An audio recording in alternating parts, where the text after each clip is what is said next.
had my first 6-figure month as a content creator, and in this video, I am not holding back. I'm giving you the step-by-step breakdown on exactly how I did it, so make sure you watch all the way until the end because I'm going to show you how you can do this too without being glued to your phone or without having to sell your soul to the devil. So let's get into it. Step 1 is you have to hit your first 10K. And the reason why I like to break it down by revenue goals is because at each revenue level, there's a different beast. And when I talk about 10K, I don't mean followers, I mean dollars. Because at the end of the day, your likes and your engagement are not equivalent to your cash. What matters is how much money you're making from the content you're producing. And this is the biggest shift if you want to move from content creator to CEO. The reason why I love content creators is because we understand how to capture attention. And attention is really valuable and it can be used as leverage. So some people have great products and services, but if you have no one to sell them to, it doesn't really matter. So now that you have attention, you understand how to be a content creator, it's super important for you to think about what is it that I'm actually gonna sell. The first thing we help our clients do is come up with an irresistible offer. You may know Alex Hormozi and his book, $100 Million Offers. This book changed the game for me, my clients, and my business as a whole. This is your manifesto when it comes to offer creation, and I didn't realize for the first 2 years of having my business that my offers kind of sucked. So the most important thing is that you have a pathway to actually earn money in your business. So you're not just relying on algorithms or platforms.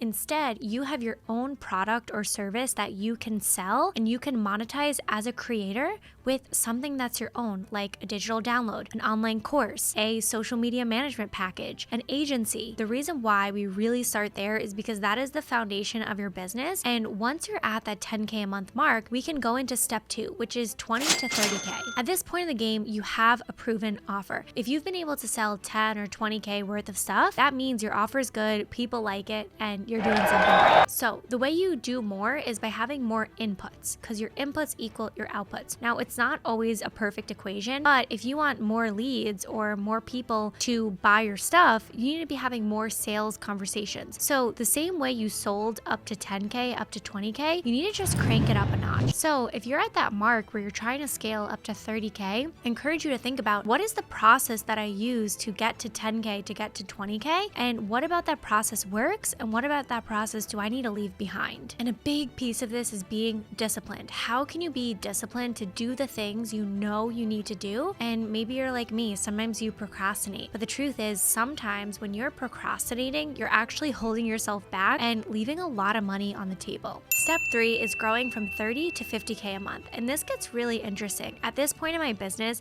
was when I was making my first hire, and first few hires, I was kind of cycling through people really quickly. And typically your first hires aren't going to be your forever hires. This is where I was really learning how to outsource my work. And even though a lot of people talk about low leverage activities and hiring a VA, the truth is sometimes it is just faster for you to do it and become really great at it. And once you understand your process, then you can outsource it. The biggest mistake entrepreneurs make is being a 2 out of 10 at a task and hiring someone thinking they'll be better. But the truth is, if you're leading a team, you have to know how to train the people. So if you don't know how to do the thing yourself, how are you expected to train somebody else on how to do it? It's also really interesting lifestyle-wise. Here's where you get a little taste of freedom. You're able to fly business class or first class. You're able to order unlimited Uber Eats, and maybe you could book a few extra vacations per year. But you're not at the point yet where it's really like life-changing money. I kind of plateaued at that 10 to 20K a month mark, and even some months hitting 30K-ish, because I didn't have a repeatable rinse and repeat system that I could do month after month to keep bringing in cash flow. So to recap, up until this point, 0 to 10K, you have to prove your offer. 10 to 20K, sell more of your proven offer. And 30 to 50K, you want to buy back your time and do more with less. So at this point in my business, I was also trimming down my product suite. I stopped having a bunch of different products and I just focused on making one really great product because a big majority of my income was coming from my signature program. So instead of thinking, what else can I launch? I started asking myself, how can I make that one program better and sell more of it? At this point in time, as the business owner, as the creator, you're working on your skills and not necessarily doing more, but asking yourself, how can I be better and more efficient so that you can move into step 4, which is 50K a month and beyond. And I say and beyond because at this point, it's really about your leadership skills and being able to lead a team. I thought for the longest time that hiring people would just slow me down. And honestly, I was wrong because in the beginning, money. It does take time to train people. You have to have a lot of patience. But the truth is, if you want to scale from 50 to 100 and even beyond 100K a month, it really is all about making the right hires. So at this point in time, you've maybe outsourced some of your work. You've had a few independent contractors. Maybe you had a VA or an OBM. But now it's really about what is the bigger vision and what can you fulfill upon. This is really a make or break moment because you get to test your business and see if it can run without you. For a while, I was really focused on my personal brand, and you see me making this video here, so I'm still really bullish on having a personal brand. But what I think is even bigger than a personal brand is a community brand. Being able to focus more on the community that you've built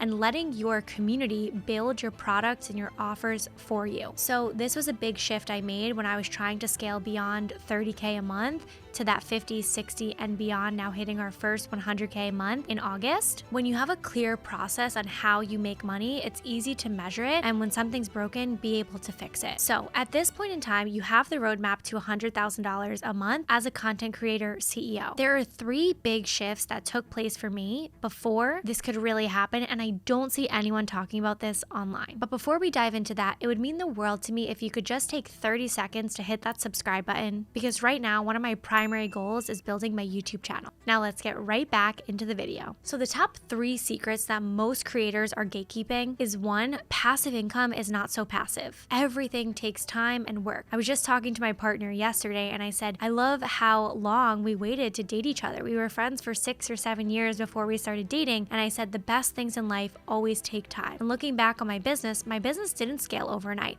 It's been 2.5 years in the making, and now it makes so much sense why. 2 is that you have to look behind the person with all the success. I used to look at big creators and I would say, they're making 100K a month, they're making multi-millions per year. It must be so easy for them. And then I realized that they had been in the game for 6, 7, 8 years. And the only thing that they had more of was time. So if you're early on, just remember, time is your best friend and don't give up so quickly. It took me 2.5 years. I started my business in April 2021. That's when I filed for my LLC. And now it's August of 2023 and I'm hitting my first 100K month with my team behind me. So just remember, even though some people have success faster than you, that doesn't mean they're necessarily doing it better. So just stay in your own lane, think about your goals and how can you collapse time to achieve them faster and better. And number 3 is to stop focusing on the outcome. Once I let go of the notion that I had to hit 100K a month to feel successful is when it actually manifested into my life. I used to just focus on how can I make the most amount of money in the shortest amount of time, and I was kind of robbing myself of all of the joy that comes in building a business, going through the trial and error, and really creating your dream life of freedom. The model we have now has consistently been growing ever since I hired my team back in April, and it's so clear how we've been able to grow and scale so quickly because it's measurable and because we have the systems in place to do so and to track it. Overall, your first 6-figure month is on the other side of being able to capture attention and then convert that attention into paying clients. If you have any questions on how to hit your first 6-figure month, drop them in the comments below because I'm answering every single one of them. Thanks for watching, and I'll see you in the next video.